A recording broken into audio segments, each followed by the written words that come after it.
Welcome back. I'm David Paulides, and tonight we dive deep into the heart of the enigma that is Missing 411, the unsolved disappearance cases that defy all known logic and science. Before we immerse ourselves in the chilling details of the past, a brief update on where you can find us.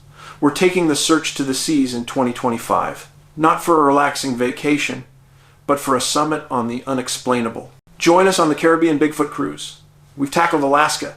Now it's the tropics, November 9th through the 16th, on the massive Symphony of the Seas. You'll find Dr. Moorhead, Dr. Meldrum, and other researchers dedicated to the truth. But here's the hook. Before the cruise, a small select group is headed to a place of strange magnetic anomalies, Coral Castle, Florida.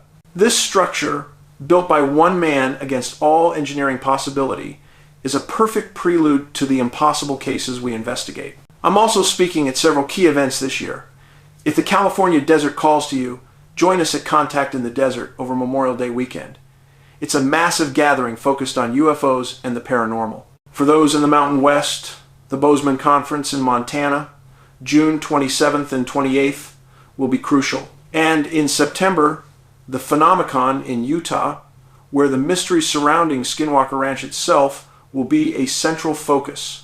Why do I mention these hotspots?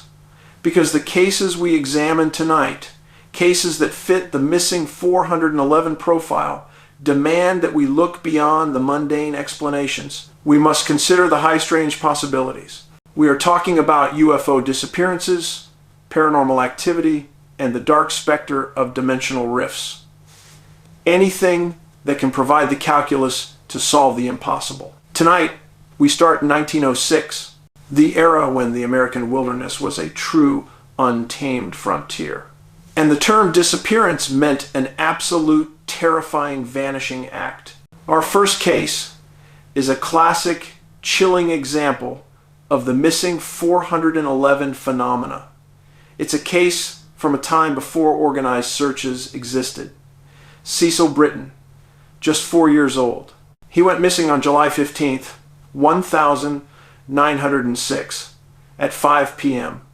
in the dense, timbered Blue Mountains of Washington. Cecil was camping with his parents near Tollgate, miles from civilization. The point of separation is always key in these cases. His parents were cleaning up the camp, tending to a minor chore, and in the span of a single breath, he was gone. No scream, no sound of him running through the brush, just a vacuum where life was seconds before. This silent removal is a hallmark of the phenomenon. The search was massive for the time, over 100 people on the first day. But the details from the trained tracking dogs quickly turned strange. A prison guard's 2 bloodhounds tracked a scent only 200 yards up a mountain. Then, for no rational reason, the trail simply evaporated. How does a clear scent just stop? Another bloodhound tracked Cecil's scent 1.5 miles to a specific location on the trail. Here, the handler watched his dog walk in tight, focused circles. The handler was an expert, and his conclusion was immediate and chilling. He stated plainly, the boy was picked up. What entity, what force was operating in the Blue Mountains in 1906 that could lift a 4-year-old child and silence a bloodhound's instinct? This area is deeply connected to cryptid sightings. The Blue Mountains are where the most credible Paul Freeman Bigfoot footage was filmed. Is there a connection between these massive, unseen beings and the disappearances of our smallest victims? The bizarre findings continued. Trackers reported seeing small footprints on the ground, not in a shoe, but with distinct small toes. The theory was that the child had walked so far over such rugged ground that his little shoes had been shredded. But this defies all logic and physics. A 4-year-old cannot cover that kind of distance, that fast, over days, without severe injury or collapse. This impossible distance is a clear signature of the Missing 411 profile. Sheriff Taylor had to contend with a bizarre interruption. A self-proclaimed psychic claimed the boy was 3 miles south, lying dead. Desperate parents will cling to anything. 20 men searched that location for 3 solid days. They found nothing but rocks and shadows. The psychic trail was a dead end. The Spokane Bloodhound owner, Harry Draper, later offered another piece of the puzzle. His dogs tracked the scent to a very small creek. The dogs refused to move, staying rooted right there. Why the creek? Because walking in shallow water is the oldest trick in the book. It hides scent and hides tracks. Was someone or something using the water to conceal a rapid path of escape? Draper also mentioned that earlier in the day, his dogs had wanted to track the scent of an adult up the mountain, an unseen figure tracked only by dogs in the same zone of the boy's vanishing. Cecil Brittain was never found. His story, his photograph, simply faded into the static of history. The question remains, was he transported? Was he taken? The searcher's final statement echoes in the cold silence of the Blue Mountains. The boy was picked up, and we still don't know by what. Now, 9 days after Cecil vanished, just 275 air miles north, we have our second case. This one fits. Another chilling, missing 411 criteria, the disappearance of a person with a significant medical condition. We are talking about R.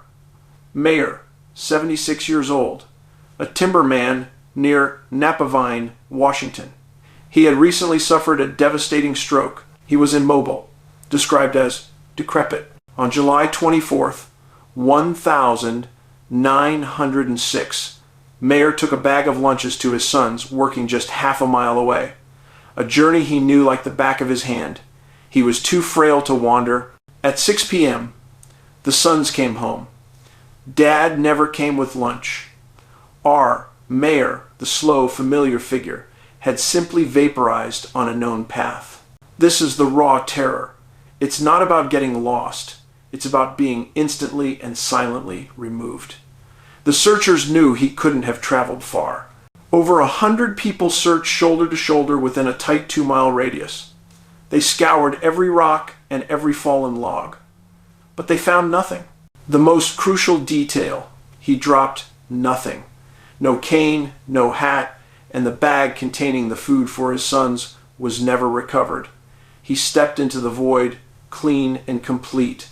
So we have 2 disappearances, 9 days apart, both in the same vast wilderness region, both exhibiting impossible characteristics. 1. A 4-year-old who walked an impossible distance or was transported. The other, an immobile stroke victim who vanished on a simple path. We are forced to consider a terrifying hypothesis. Were they victims of a sudden, localized, dimensional rift? A tear in the fabric of their immediate reality? Imagine a tear opening on that logging path in Napavine. Mayer, slowed by his stroke, steps across the threshold and is gone into an unknown dimension. A different time. These disappearances are not random.